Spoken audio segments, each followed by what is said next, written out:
এই যে বড়মাসের কাছ থেকে গিফট।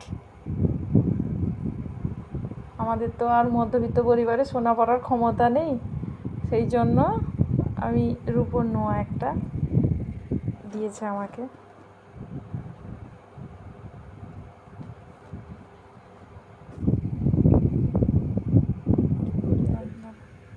ধরো এরকম ধরো।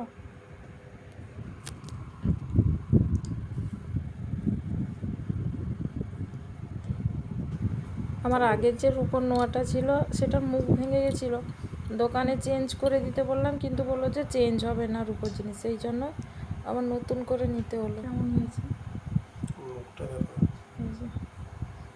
আর আমি তো সবসময় শাখা বলার আগে নোয়া পরি, সেই জন্য আরেকটা জিনিস বললাম। তারপর আরেকটা গিফট আছে, এই যে